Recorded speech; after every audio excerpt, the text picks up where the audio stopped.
तेनालीराम की कहानी में आज की कहानी है तेनालीराम का न्याय।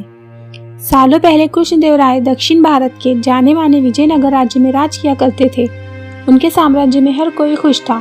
अक्सर सम्राट कृष्णदेवराय अपने प्रजा के हित में फैसले लेने के लिए बुद्धिमान तेनालीराम की राय लिया करते थे।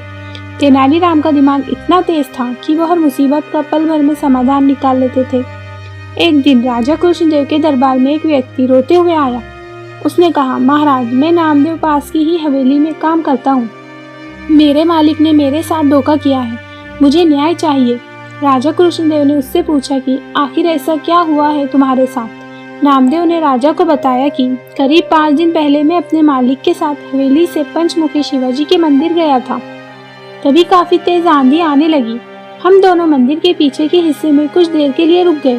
तभी मेरी नजर एक मखमली लाल रंग के कपड़े पर पड़ी। मैंने अपने मालिक से इजाजत लेकर उसे उठाया। देखा तो वह एक छोटी पोटली थी जिसके अंदर 2 हीरे थे।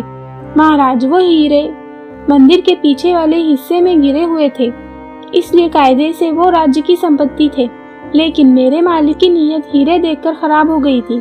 उन्होंने मुझे कहा कि अगर तुम किसी को नहीं बताओगे तो आपस में हम दोनों एक एक हीरा बांट लेते हैं। मेरे मन में भी लालच आ गया, इसलिए मैंने इस बात के लिए हाँ कर दी। हवेली पहुंचते ही मैंने जब मालिक से अपना हीरा मांगा तो उन्होंने उसे देने से मना कर दिया। मैंने सोच रखा था कि हीरा मिलते ही उसे बेचकर मैं नौकरी छोड़ दूंगा, खुद का कुछ काम शुरू करूंगा, क्योंकि मालिक का रवैया मेरी तरफ अच्छा नहीं था। आगे नामदेव ने महाराज से दुखी आवाज में कहा कि मैंने 2 दिनों तक मालिक को मनाने की कोशिश की, लेकिन उन्होंने मुझे हीरा देने से साफ मना कर दिया। अब आप ही मेरे साथ न्याय कीजिए। नामदेव की बातें सुनते ही सम्राट ने तुरंत अपने सैनिकों को भेजकर अपने दरबार बुलाया। उसके आते ही जब महाराज कृष्णदेव ने हीरे के बारे में उससे पूछताछ शुरू की, जवाब में उसने कहा कि ये मेरा नौकर झूठ बोल रहा है। हाँ, ये सच है कि उस दिन हमें मंदिर के पीछे के हिस्से में हीरा मिला था।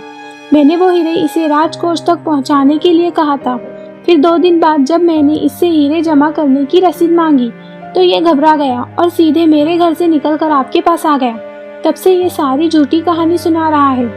तभी महाराज ने नामदेव के मालिक से पूछा कि क्या आपने इसे हीरे किसी के सामने दिए थे। नामदेव के मालिक ने कहा, हाँ महाराज, मैंने अपने 3 नौकरों के सामने इसे हीरे की पोटली दी थी।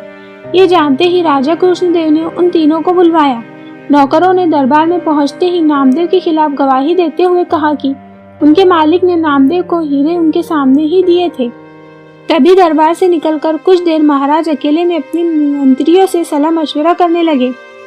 सबसे पहले राजा कृष्णदेव ने कहा कि मुझे नामदेव सच्चा लगता है।